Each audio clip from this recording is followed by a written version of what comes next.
friends and welcome to my channel. Today we will practice English through an amazing story. So if you want to practice English speaking, you can also practice by telling stories. Trust me, this is a very good and easy way to practice English speaking alone.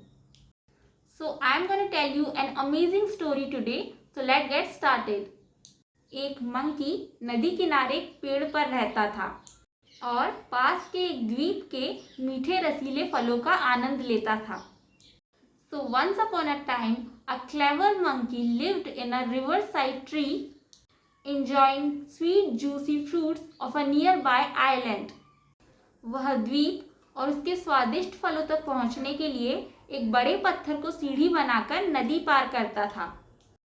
He would hop across the river using a large stone as a stepping stone to reach the island and its delicious bounty. एक दिन नदी में रहने वाले एक crocodile जोड़े ने उस मंकी को देखा. One day, a crocodile couple lived in the river noticed the monkey.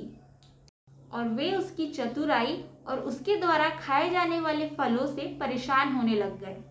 And became envious of his cleverness and the fruits he ate. Crocodile ने मंकी को पकड़ना चाहा. The female crocodile devised a plan to catch the monkey. अगली सुबह जब monkey द्वीप पर फलों का आनंद ले रहा था, क्रोकोडाइल तैरकर पत्थर के पास गया और उस पर बैठ गया, मानो वह एक बड़ा असामान्य पत्थर हो. In the next morning, as the monkey was enjoying his fruits on island, the crocodile swam to the stone and sat on it, pretending to be a large, unusual rock. पत्थर को सामान्य से बड़ा देखकर मंकी को शक हुआ. The monkey, noticing the stone bigger than usual, grew suspicious. उसने पत्थर को पुकारा, नमस्ते दोस्त पत्थर, क्या तुम पत्थर हो या मगरमच्छ? He called out to the rock, hello friend stone, are you a rock or are you a crocodile? Crocodile ने मंकी से कहा, बेशक मैं पत्थर हूँ, आओ इस पत्थर पर चढ़ो, मैं तुम्हें नदी पार करा दूंगा.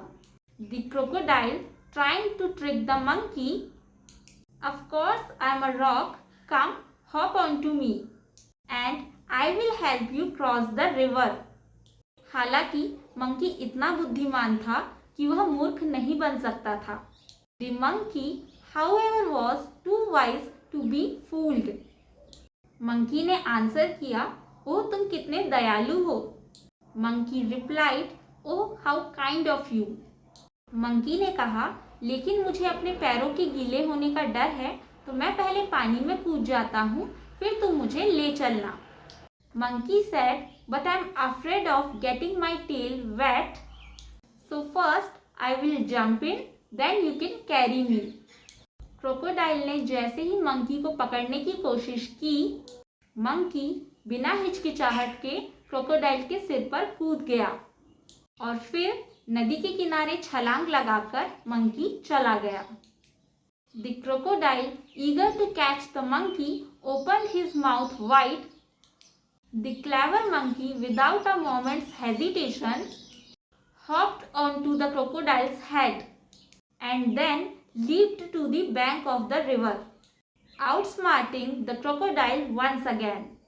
So friends, this was a very short story that I have told you only because I wanted to give you an example that how you can do English practice by telling short stories.